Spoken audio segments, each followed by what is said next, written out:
En un pequeño pueblo polvoriento al borde de las montañas, donde el sol se ponía como una promesa rota cada atardecer, vivía Ana, una joven de ojos profundos y sonrisa tímida. Todos la conocían como la hija del viejo panadero, el hombre que luchaba contra deudas que lo ahogaban como un río desbordado. Aquella mañana, el rumor se extendió como fuego en el viento. Ana había desaparecido. La vendieron, murmuraban las vecinas en el mercado, con voces cargadas de lástima y juicio. Pobre niña, sacrificada por las deudas de su padre. Nadie podía imaginar otra explicación.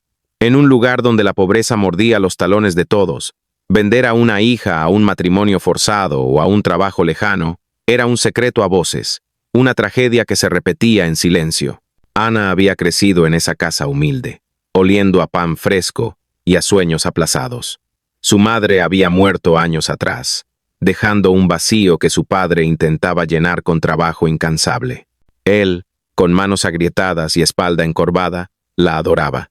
«Eres mi luz, mija», le decía siempre, mientras amasaba la masa bajo la luz tenue de la lámpara. Pero las deudas crecían. El molino había fallado. Las cosechas se perdieron en una sequía cruel, y los prestamistas acechaban como sombras. Ana lo veía todo. Sentía el peso en el pecho de su padre cada noche, cuando él se sentaba a la mesa, contando monedas que no alcanzaban. Ella era una soñadora. En las tardes libres, se escapaba al río, donde leía libros prestados de la escuela vieja, imaginando mundos donde las mujeres elegían su destino. «Un día volaré», se prometía a sí misma, tocando el agua fría con los dedos. Pero la realidad la atrapaba. Sus hermanos menores, Pedro y María, con caritas sucias y ojos hambrientos, dependían de ella. Cocinar, limpiar, cuidar, era su rutina, un lazo invisible que la ataba al pueblo. Y entonces llegó él, Don Carlos, el comerciante rico de la ciudad cercana, con su carro reluciente y promesas de oro. Vino a cobrar una deuda antigua, pero sus ojos se posaron en Ana. «Es hermosa», le dijo al padre. «Podría casarse con mi sobrino, vivir en lujo, y yo perdonaría lo que debes». El padre se negó al principio, con lágrimas en los ojos. «No venderé a mi hija», gritó. Pero la presión era insoportable. Ana lo oyó todo esa noche, escondida tras la puerta. Su corazón se rompió en pedazos. ¿Cómo podía dejar que su familia se hundiera? Al amanecer, decidió actuar. Empacó una pequeña maleta con ropa raída y un collar de su madre, el único tesoro. Dejó una nota breve. «Papá, voy a la ciudad. No te preocupes, volveré». Y se fue, caminando bajo las estrellas que aún parpadeaban en el cielo. El pueblo estalló en chismes. «La vendieron a don Carlos», decían. «Pobre Ana, obligada a una vida que no quiere». Su padre, destrozado, negaba con la cabeza, pero el silencio lo traicionaba. Buscó por días, preguntando a viajeros, pero nadie sabía nada. Los vecinos lo miraban con compasión fingida, susurrando que el panadero había sacrificado a su hija por unas monedas. Pedro y María lloraban por las noches, preguntando por su hermana. El padre envejeció en semanas. Su pan ahora sabía a sal de lágrimas. Mientras tanto, Ana llegó a la ciudad, un laberinto de luces y ruido que la aterrorizaba. Con el poco dinero que había ahorrado vendiendo flores en el mercado, se instaló en una pensión barata. Buscó trabajo, lavando ropa, sirviendo en un café, cualquier cosa para sobrevivir. Pero su mente no descansaba. Recordaba las caras de sus hermanos, el cansancio de su padre. «Debo hacer más», se decía, con el pecho apretado por la nostalgia.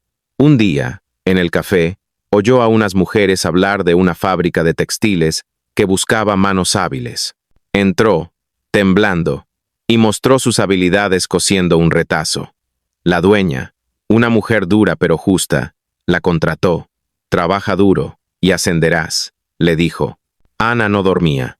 De día, cosía sin parar. De noche, estudiaba en una biblioteca pública, aprendiendo sobre contabilidad y negocios. Enviaba dinero a casa en secreto, metido en cartas anónimas. De un amigo. Su padre recibía los sobres, confundido pero agradecido, pagando deudas poco a poco. El pueblo murmuraba, «Milagro divino», pero Ana sufría en silencio. Extrañaba el río, las risas de sus hermanos, el abrazo de su padre. Una noche, sola en su habitación, rompió a llorar.